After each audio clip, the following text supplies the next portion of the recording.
కాకా నమస్తే. నమస్తే నమస్తే. ఏం పేరు కాకా? నా పేరు రవీందర్ రెడ్డి. ఏం చేస్తుంటారు? నేను వ్యవసాయం చేస్తా. ఏం చేస్తా? ఎక్కడ ఉండేది? ఎక్కడ? ఈ కేశంపేట మాది. కేశంపేట నియోజకవర్గం. నియోజకవర్గం. సో మరి మొన్న ఎలక్షన్ జరిగినాయి, ఎవరు కొటేషన్? ఎవరు? మేము కాంగ్రెస్ కేసాం. గెలిచింది కాంగ్రెస్ పార్టీ. మరి ఈసారి ఎవరికి వేద్దాం అంటాం? ఎందుకంటే పార్లమెంట్ ఎన్నికలు వస్తున్నాయి. పార్లమెంట్ లో కూడా కాంగ్రెస్ కేసాం. ఎందుకు బాబాయ్ కాంగ్రెస్? కాంగ్రెస్ కి ఎందుకంటే కాంగ్రెస్ ఈడ మన రాష్ట్రంలో ఉంది కాబట్టి కేంద్రంలో కూడా కాంగ్రెస్ రావాలని మేము కోరుకుంటున్నాం. కేంద్రంలో బీజేపీ గవర్నమెంట్ రూల్ చేస్తుంది, ఆల్రెడీ 2 సార్లు వచ్చింది, ఇప్పుడు 3వ సారి కసరత్తులు చేస్తుంది. మరి ఎట్లా అనిపిస్తుంది? మరి సెంట్రల్ ఉందని ఏమన్నా లాభం వచ్చిందా? లాభం ఉండొచ్చు లేకుండొచ్చు, కానీ ఇప్పుడు కాంగ్రెస్ ప్రభుత్వము మన రాష్ట్రంలో ఉంది కాబట్టి కేంద్రంలో కూడా కాంగ్రెస్ ఉంటే బాగుంటుందని మేము అనుకుంటున్నాం. అట్లనే కానీ ఇప్పుడు కొందరు ఏమంటున్నారు, గ్యాస్ రేట్లు పెరిగినాయి, కూరగాయలు అంటే నూనె రేట్లు పెరిగినాయి, పెట్రోల్ రేట్లు పెరిగినాయి అంటున్నారు సెంట్రల్ వల్ల. నిజమేనా అది?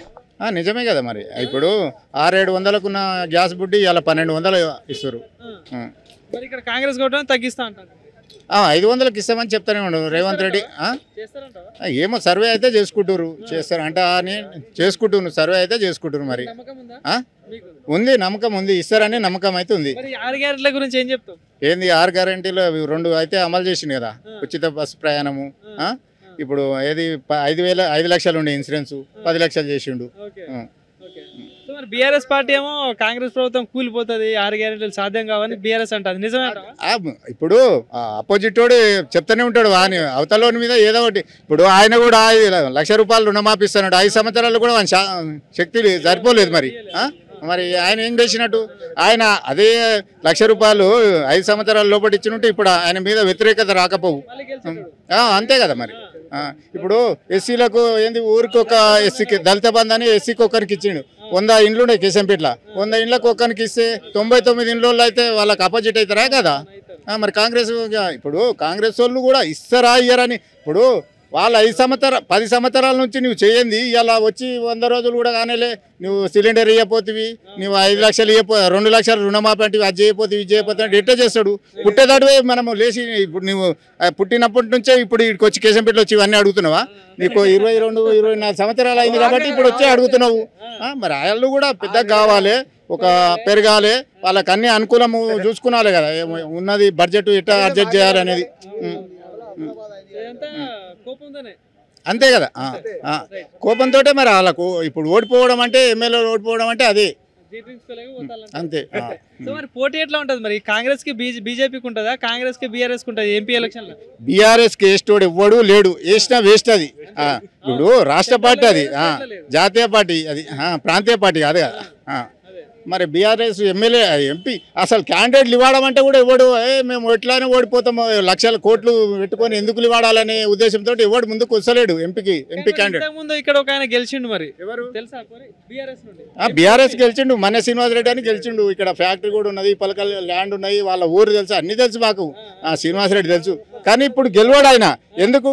అప్పుడు మొత్తం శాతం మన అన్ని నియోజకవర్గాలలో బీఆర్ఎస్ ఎమ్మెల్యేలు ఉన్నారు కాబట్టి ఆయన గెలిచిండు. ఇలా బీఆర్ఎస్ ఎమ్మెల్యే లేరు, అంతా కాంగ్రెస్ వాళ్ళు ఉండరు. కాంగ్రెస్ వాళ్ళు ఎటువంటి క్యాండిడేట్ ఎంపీలు పెట్టుకున్నా కానీ వాళ్ళు కాంగ్రెస్ ఎంపీ గెలుస్తాడు, కానీ బీజేపీ వాడు గెలవాడు, టీఆర్ఎస్ వాడు గెలవాడు. ఇప్పుడు మీ జిల్లాలో ముఖ్యమంత్రి రేవంత్ రెడ్డి కూడా ఉన్నాడు, ఆయన నియోజకవర్గం కూడా. సో ఎట్లా అనిపిస్తుంది? ఏంటి గురించి? ఇప్పుడు మీ మహబూబ్నగర్ జిల్లాలో ముఖ్యమంత్రి ఉన్న సెగ్మెంట్ కూడా ఉంది, నియోజకవర్గం ఉంది కదా. సో మరి ఎట్లా అనిపిస్తుంది అంటున్నా? అంటే ఇప్పుడు ఒక ముఖ్యమంత్రి మా జిల్లా కేంద్రం నుంచి గెలిచిండు కాబట్టి మా జిల్లా కూడా ఇంకా కొంచెం అభివృద్ధి చెందుతుంది. మా కేశంపేట మండల ఒక జూనియర్ కాలేజ్ లేదు, ఒక ఇప్పుడు ఇటాకెళ్ళి లేడీస్ వస్తారు, ఒక బస్ షెల్టర్ లేదు, ఒక మూత్రశాల లేదు, ఏది లేదు. అంతా పీపుల్ కాలం మేము ఎమ్మెల్యే కొడుకులము, ఎంపీపీలం పీకి కట్టలు కడతామంటారు.